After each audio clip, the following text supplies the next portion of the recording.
games. I will give you the greatest games on earth. Show them you can fight or die trying. From the producers of 300. A 4-horse race is a suicide. Let the games begin! Starring Oscar winner Anthony Hopkins. Behold, this arena will be built for Rome. Rise or die. Those About to Die. A new Peacock original series streaming July 18th.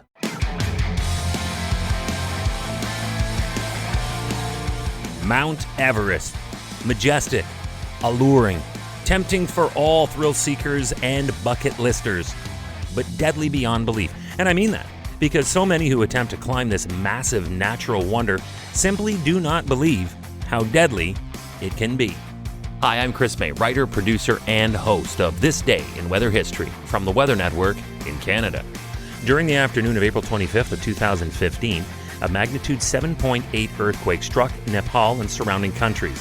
The violent and relentless earth-shaking from this quake triggered an avalanche that rolled over base camp on Mount Everest like a steamroller. This day in weather history. The weather angle of today's story is not the quake necessarily, but the rain that followed. It was the rain that made it nearly impossible for rescue efforts to either be effective or happen at all. In the avalanche, a cascade of snow, ice, and rock raced down the mountain through the populated area known as Base Camp, and in it, at least 22 people were killed. This made this event the new deadliest disaster on the mountain. But this event was a long way to being over as far as how far-reaching the effects of the quake and the avalanche were. In all, the 7.8 magnitude quake would be blamed for the death of more than 5,000 people and the injuries suffered by an additional 10,000 people. It reduced homes in the total affected region to dust and destroyed precious ancient monuments dating back thousands of years. All this and setting off that deadly avalanche of Mount Everest. Remember that this day in weather history can be enjoyed a number of ways.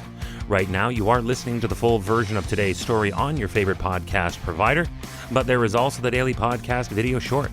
They are shot right here in my podcast recording studio, so you get that perspective, and oftentimes they will include visuals from that day's event from when it happened in weather history.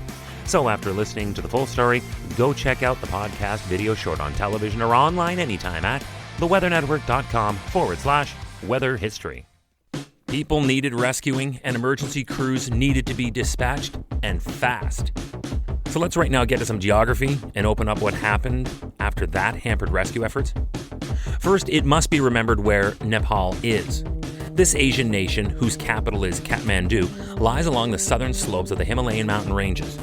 Many mistake it for being part of northern India, but in fact it is not.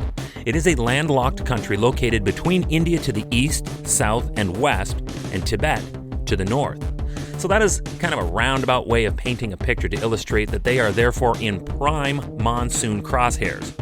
The monsoon season typically lasts from mid-June to mid-December in this region.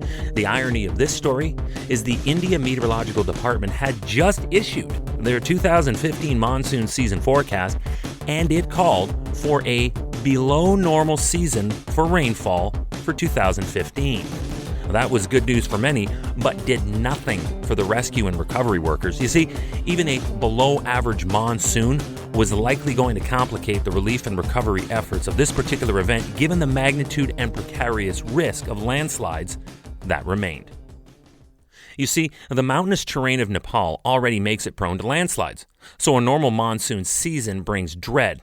Now you add in a 7.8 magnitude earthquake that triggered an avalanche, and the stakes just went meteoric. A bit of science behind the landslide.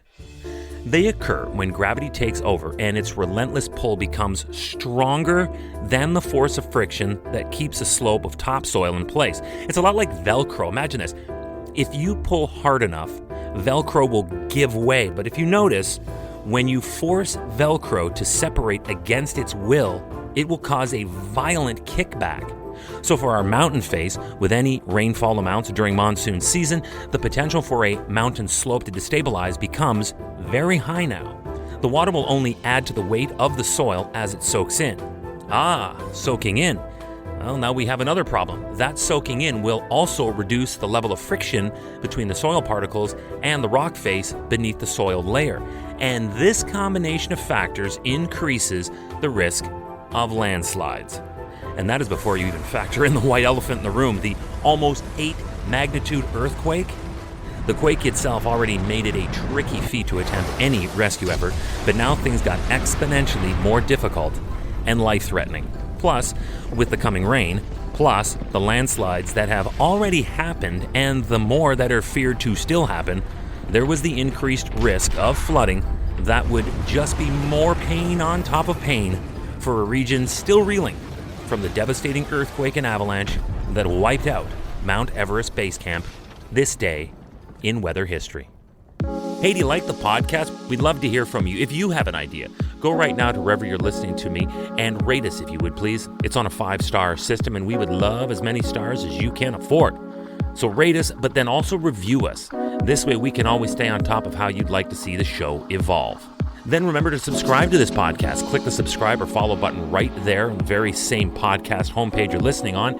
You'll be immediately reminded that the next day is ready to listen to, and you also have access to every episode in the archives.